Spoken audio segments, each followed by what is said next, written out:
పట్టిందల్లా బంగారం. My character name is చిన్న కొడుకు. My character name is పెద్ద కొడుకు. My character name is Kotaiah. My character name is Surayya. My character name is మంచం. My character name is దేవత.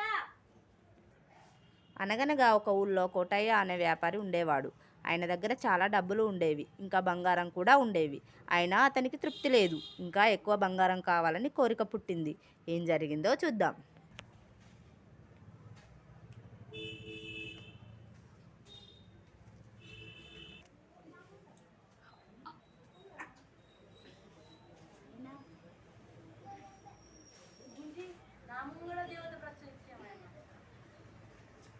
ఎందుకు తపస్సు చేస్తున్నావు? నీకేం కావాలి? నాకు బంగారం కావాలి దేవత.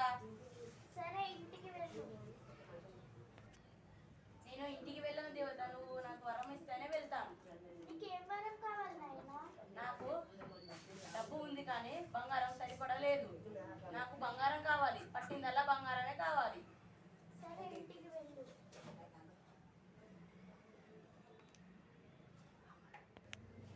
అబ్బా, నాకు ఇప్పుడు దేవత వరం ఇచ్చింది. నాకు ఇది చాలు. నేను ఇంటికి వెళ్ళినాక పట్టిందల్లా బంగారమే కావచ్చు. అబ్బా, నాకు దేవత ఇచ్చింది కదా, నేను కొద్దిసేపు విశ్రాంతి తీసుకుంటాను. ఇదేంటి ఇది బంగారం అయింది. అబ్బో, మంచం బంగారం అయింది. ఆహా, ఇది కూడా బంగారం అయింది. అన్నయ్య అన్నయ్య, ఏంటి తమ్ముడు? కొన్ని డబ్బులు ఇయ్యరా? సరే, ఇదిగో తీసుకో. ఏంటి తమ్ముడు కూడా బంగారం అయ్యాడు? ఇంత ఆశ్చర్యంగా ఉంది. నాన్న చెప్పు బిడ్డ. నాకు ఆటలలో ఫస్ట్ ప్రైజ్ వచ్చింది నాన్న. అవునా? అవును నాన్న, మా బహుమతి చూడు.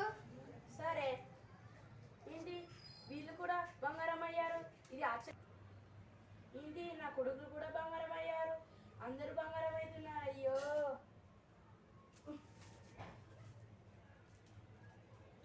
నాకు బంగారం వద్దు, గింగారం వద్దు. నా దేవత కాడికి వెళ్ళి నా వరాన్ని వెనక్కి తీసుకుంటాను.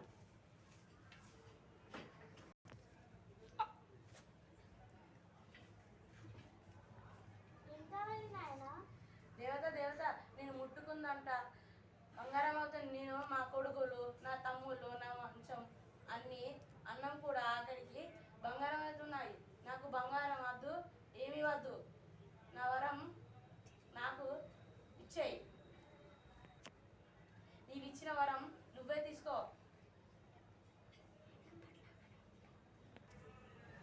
అతిగా ఆశపడద్దు నాయనా, ఉన్నదాంతోనే సరిదిద్దుకోవాలి. సరే దేవత. ఇంటికి వెళ్ళి సుఖంగా జీవించిపో నాయనా. సరే దేవత. నేను ఇప్పటి నుంచి అతిగా ఆశపడను. పిల్లలు, తమ్ముడు,